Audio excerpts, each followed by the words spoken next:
Esas vakaları haqda tarif etmege hazırmı? Studiyada men Sultaniye Istakayeva çalışam. Hayırlı akşamlar. Kırımda Keriç Politexnik Kolejindeki faciada ilak olğanlarının hatırasına andılar. Alimi Zikiryaga sakatlar için mahsus elektrik arabaçığı gerek. Kırım köpründe demiryol hareketinin açılması arifesinde yanı lokomotivler satın alındı. Sak rayonunda polis xadimleri 9 kilo narkotik mahsulatını tutup aldılar. Ahmedet'teki boks bayramında Irina Dubtsova iştirak etti. Kırımda Keriç Politexnik Kolejindeki faciada elak olğanlarının hatırasını sükunet daqqasının andılar. Bundan son adamlar okuf müessesinin azbarında yerleştirilgen hatıra işaretine çiçekler koyup başladılar. Kazanı öz közlerinden görgen insanlar hala da bu faciadan özüne kelip olamalar. Özünün taziyelerini Cumhuriyet Yolbaşçısı Sergey Aksyonov da bildirdi. Mevzunun devamı bizim levhamızda.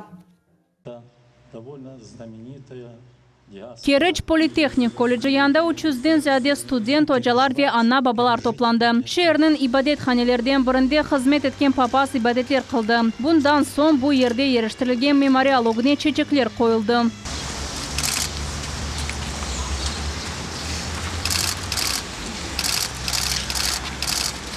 Елена Полюшкина kolejde teşkilatçı hoca olup çalışa. Bir yıl evvelsi patla vaxtında o binanın ikinci katında bilgisayar ogunda çalışaydı. Что-то вдруг как бы рвануло, на памяти звон какого-то металла и стекла вот у меня остался. Я сейчас просто все подробно не могу вам точно рассказать. Я просто помню, что я в коридор вышла вместе с нашим руководителем по охране труда, вот, жизнедеятельности, который тоже пытался понять, что происходит. Вот, конечно, и увидели дым, который идет на второй этаж. Это, скорее всего, от разрушенных, как теперь мы понимаем. Вот, ну, естественно, раздалась кнопка, я помню, раздался звук о том, что опасность, надо покидать помещение. Bundan son hoca ölüm tehlikesi hakkında tembihlemek maksadıyla çapıp gitti.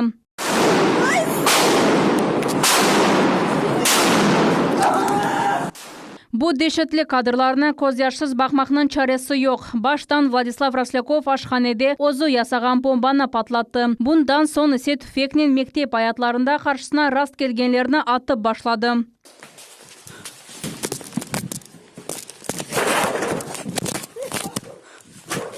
Yıgırım bir adam elak oldu. 70'ge yakını yaralandı. 18 yaşlı Vladislav Roslakov bu okuf yurtunun studenti edi. Katil özünü tamam bu yerde atıp öldürdü. Rusiya Tahqiqat Komitetinin yolbaşçısı Alexander Bastrykin bergen malumatga ko'ra, kolejde yüz bergen facianın sebepleri Roslakov başka studentler tarafından aşılanuvu ve takip etiluvinin bağlı olması mümkün. Cumhuriyetimizin yolbaşçısı Sergey Aksyonov faciada zarar görgenlerge ve onların yakınlarına taziyelerini bildirdi. Bu Aksyonov o'zining Facebook sayfasında yazdı. Bugun biz Keriç Politexnik Kolejindeki facianın kurbanlarını hatırlaymiz. Manasız ve dehşetli cinayet de Kırımga degildi, butun Rusiyaga tesir etdi. Elak olğanlarının tuğanları ve yakınlarına, zarar görgenlerge hepsine daha bir kere öz taziyelerimni bildirem. Anlayım, hiçbir yardım, devletten hiçbir kol tutup sizin gaybınızını veteran yarаңызны түзетіп olamaz. Ahmedet'te bu dehşetli faciada elak olğanlarının hatırasını anmak için merkezi meydanda 100'den ziyade adam toplandı. Bu yerge hepsi okuf müesseselerinin müdürleri, şehir hükümeti ve studentler geldi. Ahmedet'nin her bir sakini anlay, böyle facia tekrarlanmamak gerek. К сожалению, очень мощно и сильно работают социальные сети, которые распространяют всякую ерунду, всякую ересь. И наши дети, как бы, к сожалению, огромному сожалению, участвуют некоторые в этих процессах. И, конечно, наша задача занять детей, чтобы не было времени заниматься соцсетями в плохом смысле слова, а, конечно, заниматься спортом, учебой. Для этого в городе очень много делается, и спортивные площадки, и школы приводятся в порядок, и спортивные залы, конечно. Ну, как и во всем Крыму и во всей России, очень серьезное внимание уделяется воспитанию подрастающего поколения. Ahmedet'nin 44-cı mektepnin müdiri Gulnara Muratgaziyeva qayd etgani kabi birinci navbatda vaqt bolalarning baq tutmak gerek. Нужно общаться, нужно размышлять, нужно доносить грамотно, какие последствия влечет то или иное действие. И, на мой взгляд, собственно говоря, основное, к чему идет весь Крым, по новым образовательным стандартам, я уверена, что количество психологов в школе увеличится. Екатерина Васенко элак olğanlarının birisinden tanış edi. Facia hakkında internetten bildi ve buna çok vakit işanıp olamağanını ayta. У меня училась там подруга, Голозупова Татьяна. Она тоже, я созванивалась, ей делали в Краснодаре пересадку вроде как кожи, как она говорила. Но она выжила. Bugün Kırım'ın hepsi ibadethaneleri ve camilerinde elak olğanlarının hatırası anıldı. Şehrin memuriyeti hepsi eğlence tedbirlerini, teleyayınlarını lağu etmege ve devlet bayraklarını aşağı düşürmekini tavsiye etti. Naciye Isayeva, Sevil Mehmetova, Giray Abdullayev, Millet için. Kırım Akimiyeti Бахчисарайдaki Tarihi Medeni ve Atiqiyat Muzeyi için büyük saklanma yeri, yani хранилище Kıdıra. Sergey Aksyonov bu sualını Milletler İşleri boyunca Federal Agentliğinin riberi Igor Barinov'nin keçirilgen iş görüşüvünde müzakere etti. Hansarayda keçirilgen tamir işleri de müzakere etildi. Kurucular restavrasyonun 3. basamağına geçtiler, o 2022 senesi yekünlenecek. Kırım Tatar cemaati için bu obyektni tarihi doğruluğunun gayrıdan teklemek pek mühimdir. Şu sebepten autentik restavrasyон malzemeleri ve çok tarihi vesikalar kullanıla. Profesyonel restavratorlar çalışa. Sergey Aksyonov sergi ekspozitsiyalarını kenleştirmeli ve eksponatlarını herkesge taqdim etmeli dep qoştu. Evveliler küçük yerde saklanaydılar. Elvina Usmonova Karasu Bazar rayonunun Zuya kasabasından keldi. Çok balalı ana kiraga alıngan evde yaşay. Bunun beraber aile ev kura. Yanvar ayında Usmonovlar maddi yardım almak için vesikalarını tapşırdılar. Mayıs ayında komissiya keldi. Ama belli olmagan sebeplerden yardım verilmedi. Bu suallen Kadın Devlet Milletler Ara Komitetinin reisi Lenur Abduramanov geçirgen gражданlar kabuluna keldi. Обращаясь в Белогорский район, в администрацию, меня просто там игнорируют, посылают по кабинетам, я уже просто устала ходить. Gражданларның kabuluna 15 insan keldi. Kefe sakinleri 2006 senesi kvartira nevbetine yazılgan ediler. Şimdi ise soy adları cedvelde yok. Rayonlarda reabilitirlengen gражданлар nevbetler hukuki şekilde tizilivi ve maddi yardım beruvi gibi meselelerle kelgen adamlar idari başından yardım soraylar.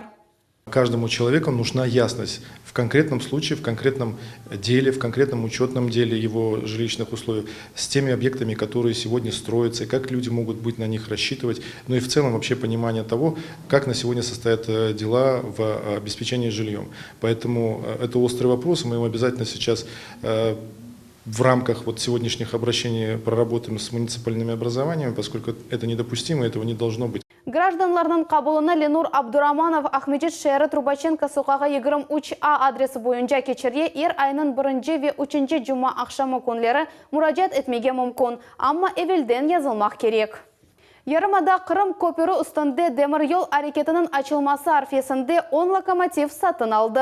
Maşınlar muvaffakiyetle şekilde teknik ekspertizasını geçtiler ve endi Cankoy ve Ahmedjet'nin lokomotiv depolarında yerleşeler. Mevzuna anda bulungan muhbirlerimiz devam etti.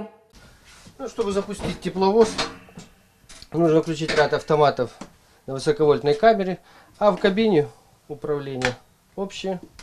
Вот, и пуск дизеля тепловоза. Машинист Олег Тымцуник тепловозны çalıştıra. Яны теп етмыш локомотивыны көчірмек үшін бір дахадан зияде вақыт кешкенini айта.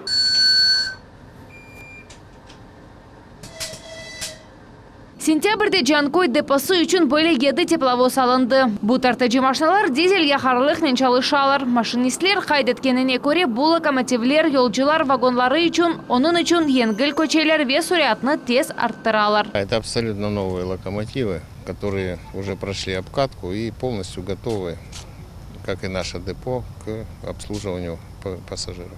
Ahmedjet deposunda 3 yanı lokomotiv peyda oldu. Elektrovozlar teknik ekspertizadan geçtiler ve Kırım köpründe demiryol hareketi açılığından son bütün Rusya boyu katnacaklar. Şimdi maşinistler yanı teknikanen tanışalar çünkü onlar evvelkilerden fark ettiler. Elektrovozlardan tormozları havici, ventilasya ve hızdırılov sisteması yanılaştırılgan. При помощи машинистов-инструкторов проводим обучение.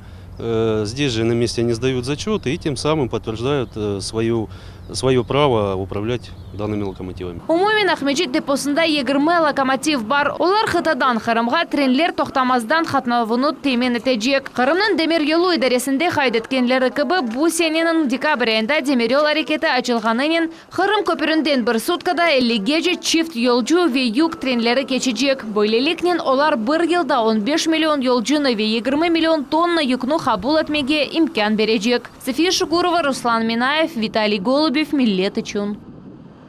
Жанкой районунун Калай касабасында газ пейда oldu. Мында 25 километр жерде орта ве алчак басымлы газ жолу кечирилди. Биринчи күнү мавы якарлыкка 3 эв багланды. Керекли весикаларны сакенлер куручулуктун башындан тапшырып келдилер.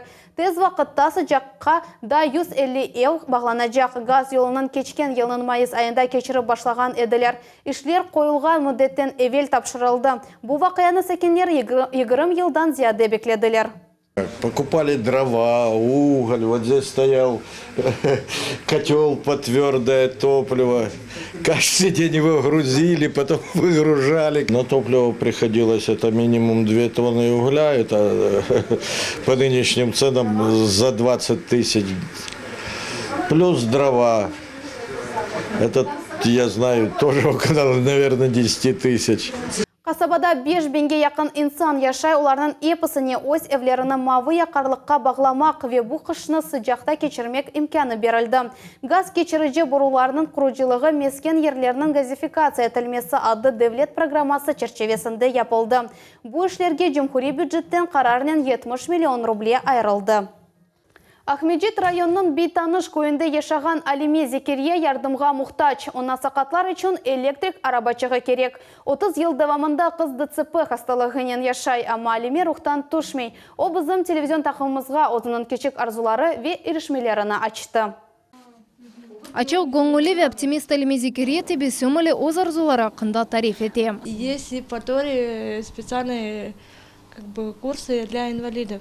Я хочу знать, выучить полностью компьютер, Там еще обучается то, что, как я знаю, раньше не обучалась, но там еще обучается английскому языку.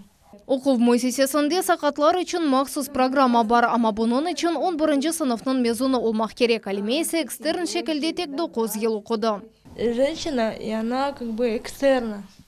Приносила мне задания, и я делала. А мне самой это не получается. Қыз вақыт олғанда компьютер өгінде отырау фильмлер сейретмеге іштимай ағларда достларының сөбетлешмеге детектив әсірлеріні оқымаға пек севе. 30 ел девамында церебральный паралич деген хасталықтан азап чеке. Енді 3 елдан берле реабилитация курсларыны кечмек үшін шифаханеге барып боламай. Они отказывали. Путевки сказали, что вам не положено лечение, с больницы тоже не положено. Я стала хуже себя чувствовать. Ноги сильно болят, спина сильно беспокоит. Алиме Курантада ученчі бала. Оның анасы Сафурия ханым тариф еткеніне көре қызчық ерте 6 айлық олғанда доғды. Қалпақ түбінде 2 ай ятты. 2 айда о даже 2 кило біле кемеді. 1 кило 900 грамм менің еліме верділер оны. Ама қызның хасталығы ақында бала 11 айны толдырғанда болды. 11 айлық олғанда гвардейский больницасында бұны неттілер. Сон еберділер Луговскойын невропатологына. Пек яқшы невропатолог бізе рас келді, ярдым етті. 20 яшына же әліметек 4 аяқлап көреді. Ау ере келеді, қапы янына бір кімсе келсе, мен ағылап ебередім ona бақ. Юрегім яна. 30 жылдан берлі. 2010 сенесі қыз жылын созылығы бойынша бұрынжы лазер амелиятыны кечті. Бұндан сон оқыл тұқтаяқнен юрып башлады. Сафурия ханым қызыны ер вақыт озы бақмаға тұрышты. Бір кімседен ярдым сұрамады. Муариретімізге есе әліме озы мұражат атты. Оның ади арабачығы бар, ама оны идаре етмек үшін қызының көчуге тышмей. Оның үшін әлімеге электрик арабачық керек. Я хочу до тети выехать, куда-то поблизости здесь. Магазин куда-то поблизости. Эрборамыз ярдым қолыны ұзатта бөлеміз. Экранларыңызда көрген телефон номерасы бойынша Алименен бақ тұтмаға мүмкін. Белкіде оның арзулары бір-бір артындан әмелге кечірілер. Фатиме Сейдаметова, Эльдар Заитов, Миллет үшін. Қырымның полис хадимлері 9 кило наркотикны тұтып алдылар. Марихуаннаның бұйық партиясы шақси мескен evde тапылды. Оның сайыбы Сақ районының 52 яшлы сәкені. Эвелері оянды махкумиетлі олған еді. Шымды еркекке қаршы жинайы иш açıldı. О 10 елға апске алына біле. Бұл жинайы иш маяк 2019 операциясы бойынша açıldı. В результате оперативно-следственных мероприятий в 2 подсобных помещениях было обнаружено 9 килограммов марихуаны. Этот вес, согласно действующему законодательству, является крупным. В отношении ранее судимого 52-летнего местного жителя возбуждено уголовное дело по признакам преступления, предусмотренного частью 2 статьи 228 Уголовного кодекса Российской Федерации. Бүгін Саба Кезлев Ахмечи трассасында өлімге алып келген yol нақлиет қазасы юз берді. Екі ерлі араба бір-біріне қаршы чатышты. Шатлар айтқанларына көре Кезлев тарафтан келген айдавчы аңлашылмаған себеплерден қаршы yolға шықты ве башқа арабаға орылды. Нечетеде yolcu қыз элак oldu. Екі айдавчы да сақ қалды, ama пек яраландылар. Yol нақлиет қазасы еріне етті барған Devlet Автоинспекция идаресінің хадимлері bu адисенің yol алларыны тешкірелер. Қырымда сонки 9 ай давамында балалар иштирагынен 200-ден зияде yol қазасы юз берді. 8 бала элак oldu, қалғанлар яраландылар. Хавсыз әрекет тарзыны шекіллендірмек үшін Devlet автоинспекторлары уйкен сыныфларының талебелері үшін «Тише едешь, дальше будешь» адлы акция кечірділер. Жумхури китапханеде яшларға эм айдавчылар, эмде пияделер үшін yol әрекетінің хайделері ақында тариф еттілер. Көрішімні автомобильслер күніне бағышладылар. Сегодня также параллельно наши сотрудники проводят занятия в Симферопольском автотранспортном техникуме, где в профильном вузе ребята тоже с большим желанием изучают такое направление, как безопасность на дороге. Горький адына Қырым академика Рус драма театры біздің регионымыздың яшайшында мойын вақия кечірілув ері олды. Анда медениет ве санат саларында ішбірлік ақында аңлашма имзаланды. Қырым ве Чуваша жемхуриетлерінің медениет везірлері тавсилатлы алгоритмны имзаладылар. Енді Қырымның иджади тақымлары театр ве музейлер Чуваша сәкенлеріні ось иджадынен таныш етежеклер. Олар есе бізге кележеклер. Аңлашма Чуваш күнлері черчевесінде ве Чуваш жемхуриетінің 100 еллығыны себебінден имзаланды. Сохранение межнационального, межконфессионального мира в Крыму – это одна из самых главных побед прошедших 5 лет. И Крым очень успешно с этим справляется. И очередная жемчужина в этом ожерелье дружбы народов, обрядов, обычаев, традиций кухни, традиций танца, песен сегодня еще будет в эту корону внедрена. Есть нам чем поделиться друг с другом. Поэтому я желаю хорошей такой творческой совместной работы на благо наших народов. Қырымда тахминен 6000 чуваш яша ярмадада олар өз медениетіні, әдетлеріні, милли емеклеріні, ветіліні сақламаға тырышалар. Оларның Туслах адлы иджади тақымы да бар. Туслах сөзінің тәжіремесі дослуқ демектір. Театрда чуваш милли медени мұхтариетінің векілері өзлерінің милли киімліклеріні ве ашларыны тақдим еттілер. Тедбір жанлы ерларнен кечірілді.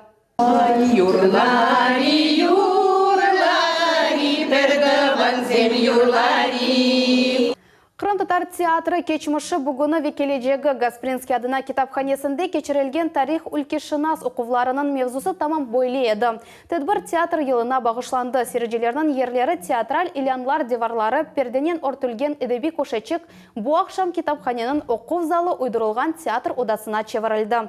Тешкілжелер, ширлер, тапмажалар ве ерлар вастасынен дүнияда ilk Қырым татар театрының иша ақында тариф еттілер. Осман Акмуллаев да bu мевзу бойынша чықышта болынды.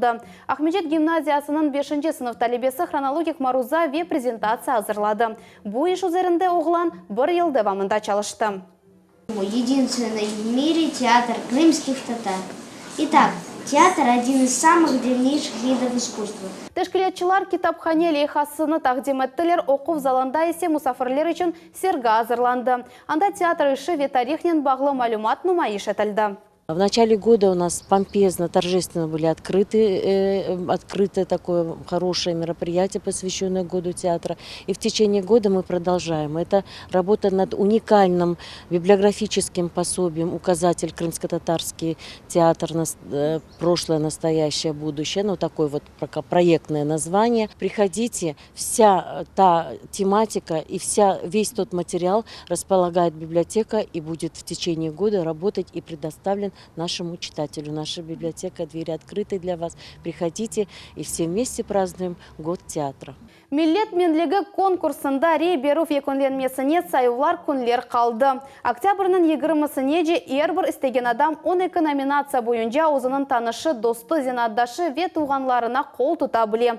Мұның үшін Миллет телеканалының ресми сайтына кіріп, Миллет менлігі сатырына кечмек ве телефон номерасы яды электрон почта вастасы бойынша регистрация етілмелі. Ғалиплердің тантанылы мүкафатлануы декабрь айында Қырым-Татар академик музыкалы драма театрында олып кечечек. Тәфсилатлы малюмат алмақ үшін экранларыңызда көстерілген телефон номералы бойынша мұражат етмеге мүмкін. Ахмеджетке рекорд дәрежеде спортчылар сайысы болуна 100-ден зияде күрешчі бокс турниріне келді. Ең яқшы боксчы унваны оғырында мемлекетінің 16 регионынан келген спорт ұсталары ве мутихасыслар көрештілер. Екі дефа Авропа чемпионы Педро Сайс Бенедиктоға бағышланған юбилей турниріні енді 40-й сефер кечірілі. Чемпионат насыл кечті векім ғалип шыққаны ақта Мухаммед Зекерияевның левхасында. Куреш башланмаздан evvel боксчылар керекли мәшғулиятлерні бечерелер. Спортчылар азырланған вақыт санаға ержи Ирина Дубцова чыха.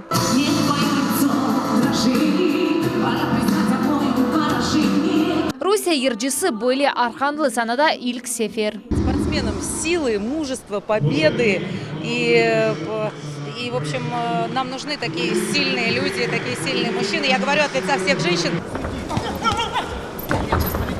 Баш жигер ве кокуске бұрхач уруф. Рингнің қырмызы көшесінде Ахтем Закиров о Ставрополь живарындан келген спортчынен көреше. Ахтемінді 5 ел девамында бокснен оғыраша. Ойынды халқара турнирлерде ғалип чықты ве спорт ұстасы намзетіне наил олды. Ахтем Русия жима тақымның итманларына да қатнай. Соперник тяжелый попался, кривой такой весь.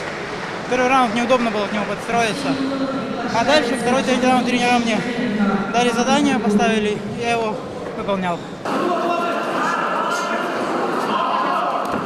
Невбеттеки күрешный Русия чемпиону Вадим Кудряков девам эти. Ахмеджитлі оғылан Чеченистан спортчысынен 50 кило чеки категорияда күреше. Тутушувда Вадим Галибе Хазана. В этом бою юбилейного преимущества победу одержал Вадим Кудряков, мастер спорта международного класса Республики Крым. Данный турнир у нас ежегодный, он является более таким подготовительным к чемпионату России, к чемпионату страны, поэтому здесь я даже не знал, с кем против кого буду выходить. Я первый раз встречался с этим соперником. Я считаю этот турнир как более тренировочным, подводящим к главному старту страны, это чемпионат России. Ярышны Хырым бокс федерациясының вице-президенты Виктор Спирин тешкелетті. Оны Педро Сайс Бенедикта қатырасына бағышладылар. 2013 сенесі о халқара севейде кечірілген еді. 6 ел әвелсі Хырымға 30 мемлекеттен боксчылар келген еділер.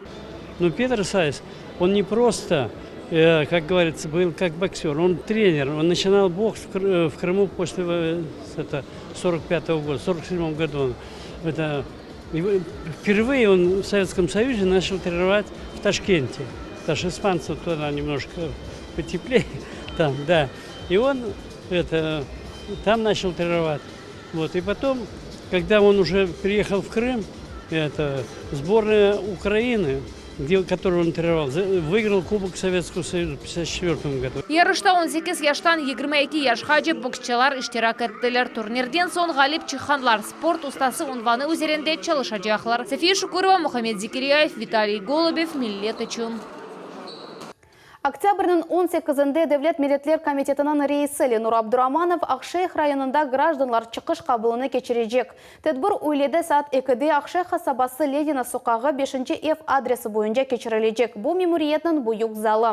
Қырым сәкендері ой суалеріні беріп, шақси меселерінен мұражат еті білелер. Мұндан да ғайры Devlet Milletler Ара Комитетінің мутихасыслары репрессирленген ве репрессиядан зарар көрген шақысларға ичтимai дестек чарелері ақында шадет намерес мелештірілмесі үшін весиқаларыны қабыл етмеге азырлар. Бұның үшін бөле весиқалар керек. Ариза паспортын копиясы, реабилитация ақында весиқа бір фото. Қошыма мәлумат үшін экранларыңызда көрген телефон номералары бойынша мұражат етмеге мүмкін.